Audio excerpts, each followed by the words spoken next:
നമ്മുടെ രാജ്യത്തെ ഏറ്റവും നല്ല ക്രിക്കറ്റ് കളിക്കാരൻ, ബാറ്റ്സ്മാൻ, അദ്ദേഹം പറഞ്ഞ ഒരു 1-2 കാര്യങ്ങൾ ശ്രദ്ധിച്ചു.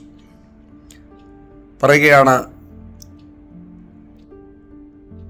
ക്രിക്കറ്റ് കളിയോടുള്ള എൻ്റെ സമർപ്പണം അത് പ്രത്യേകിച്ച് തെളിയിക്കേണ്ട ആവശ്യം എനിക്കില്ല. ഓരോ ബോളും ഞാൻ നേരിടുന്നത് അത് എൻ്റെ ക്രിക്കറ്റ് കരിയറിലെ അവസാനത്തെ ബോളായിരിക്കും എന്നുള്ള ചിന്തയിലാണ്. അത്തരം സമർപ്പണത്തോടു കൂടിയാണ് ഞാൻ ഓരോ ബോളും നേരിടുന്നത്. 40 ഓവറുകളും ബൗണ്ടറിയിൽ നിന്ന് ബൗണ്ടറിയിലേക്ക് ഓടുക എന്ന് എന്നോട് ക്യാപ്റ്റൻ പറഞ്ഞാൽ അത് ചെയ്യുവാനുള്ള തയ്യാറെടുപ്പോടുകൂടിയാണ് ഞാൻ ക്രിക്കറ്റ് ഗ്രൗണ്ടിലെത്തുന്നത്. ഞാൻ ഒരു പരമ്പരയ്ക്ക് വേണ്ടി തയ്യാറെടുക്കുന്നയാളല്ല. വർഷം മുഴുവൻ ഞാൻ അതിനു വേണ്ടി തയ്യാറെടുക്കുകയാണ്. അത് എൻ്റെ ഓരോ ക്രിക്കറ്റ് കളിയും ഞാൻ ശരിക്കും ആസ്വദിക്കുന്നയാളാണ്. ചിന്തിച്ചു, സുവിശേഷകരായിരിക്കുന്ന എനിക്കും എൻ്റെ കൂട്ടുകാർക്കും, ഓരോ വിശ്വാസിക്കും, യേശുവിൻ്റെ ഓരോ ശിഷ്യനും സത്യത്തിൽ ഇത് ഒരു സന്ദേശം നൽകുന്നുണ്ട്. ഞാനും ഇത് പറയേണ്ട ആവശ്യമുണ്ട്. എൻ്റെ ഓരോ ദിവസവും, എൻ്റെ ഓരോ പ്രസംഗവും ഞാൻ അതിനുവേണ്ടി തയ്യാറാകുന്നത് ഇത് എൻ്റെ അവസാന ദിവസമായിരിക്കും ഈ ലോകത്തിൽ, ഇതെൻ്റെ അവസാന പ്രസംഗമായിരിക്കും എന്നുള്ള രീതിയിൽ ഏറ്റവും നല്ലത് ഈ ദിവസം എൻ്റെ ജീവിതത്തിലെ ഏറ്റവും നല്ല ഒരു ദിവസമായിരിക്കണം. യേശുവിനായി ഏറ്റവും നല്ല പ്രസംഗമായിരിക്കണം, പാട്ടായിരിക്കണം. എന്ന് പറഞ്ഞാൽ പ്രസംഗം എന്ന് പറയുമ്പോൾ അതൊരു പ്രസംഗ ശൈലിയുടെ കാര്യമല്ല.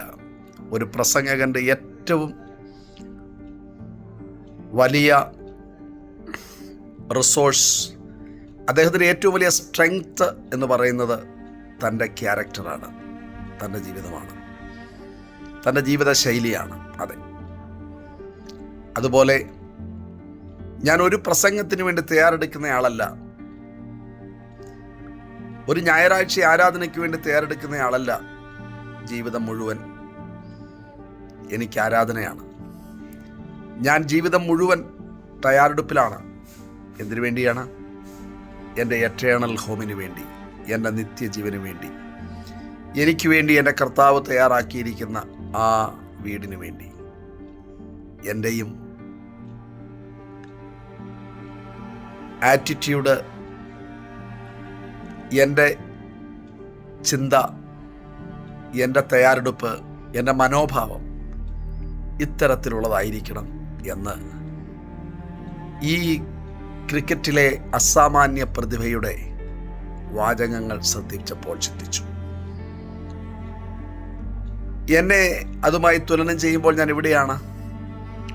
എനിക്ക് ആ തയ്യാറെടുപ്പിൻ്റെ കാര്യത്തിൽ 10-ൽ 10 മാർക്ക് കിട്ടുമോ? അതോ 10-ൽ 6 ആണോ? അതിൽ 10-ൽ 3 ഉള്ളൂ?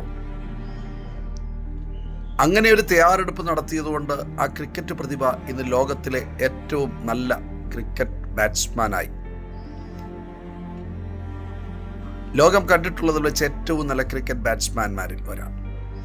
സ്വർഗത്തിൽ ചെല്ലുമ്പോൾ ഞാനും ആ ഏറ്റവും മുൻനിരയിൽ ഇടം പിടിക്കണം.